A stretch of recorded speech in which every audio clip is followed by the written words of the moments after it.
Mahanadi serial fans எல்லாருமே இப்போ தான் 2 நாளாக ரொம்பவே ஹாப்பியாக இருக்கும். ஏன்னா வெண்ணிலாவோட பிரச்சனைக்கு ஒரு முடிவு கட்டிட்டு விஜய் காவேரி 2 பேரும் ஒன்று சேர்ந்துட்டாங்க. ரீசெண்டாக டெலிகாஸ்ட் ஆன 2 எபிசோடும் அவ்வளோ சூப்பராக இருந்தது அப்படின்னு தான் சொல்லணும். காவேரி விஜய்க்காக எந்த அளவுக்கு போவாங்க அப்படின்றத எல்லாருமே புரிஞ்சுக்கிட்டாங்க. விஜயும் காவேரி கிட்ட எனக்காக நீ எந்த அளவுக்கு ரிஸ்க் எடுத்து இதை செஞ்சுருக்க அப்படின்னுட்டு ரொம்பவே ஹாப்பியாக பேசுகிற மாதிரி ப்ரோமோஸ் எல்லாம் இப்போ ஷேர் பண்ணியிருந்தாங்க.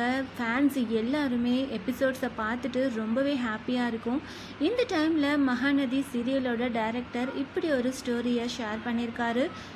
மகாநதி சீரியல் நாளைக்கு எபிசோடில் என்ன நடக்க போகுது, எண்டில் ஒரு ட்விஸ்ட் இருக்குது, அது அடுத்த எபிசோட்லேயும் கண்டினியூ ஆக போகுது, ஓகேவா அப்படின்னுட்டு இந்த ஒரு மெசேஜை ஷேர் பண்ணியிருக்காரு.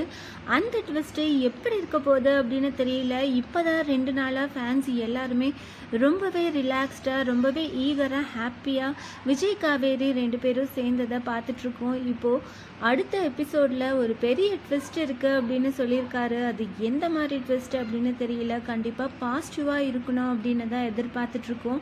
மறுபடியும் விஜய் காவேரி 2 பேரும் பிரியிற மாதிரி காட்டக்கூடாது. 2 பேரும் ஒன்றா சேர்ந்து ஒரே வீட்டில் இருக்கிற மாதிரி எபிசோட் டெலிகாஸ்ட் ஆனால் ரொம்பவே நல்லாயிருக்கும். இப்போது இந்த ஒரு ஹிண்ட்டை கொடுத்ததால வரப்போகிற அப்கமிங் எபிசோட் எப்படி இருக்க போகுது, அது என்ன மாதிரி ட்விஸ்ட்டு, அது எப்படி கண்டினியூ ஆக போகுது அப்படின்றத நம்ம வெயிட் பண்ணி பார்க்கலாம். மகாநதி சீரியல் ரீசெண்டாக டெலிகாஸ்ட் ஆன எபிசோடு எப்படி இருந்தது, மகாநதி சீரியலோட டைரக்டர் இப்படி ஒரு ஹிண்ட்டை கொடுத்துருக்காரு, வரப்போகிற அப்கமிங் எபிசோடில் ஒரு பெரிய ட்விஸ்ட் இருக்கும் அப்படின்னு அதை நீங்கள் என்ன கெஸ் பண்ணுறீங்க, அதை கமெண்ட் பண்ணுங்கள். இந்த மாதிரி அப்டேட்ஸ் தெரிஞ்சுக்க மறக்காமல் சேனலை சப்ஸ்கிரைப் பண்ணுங்கள்.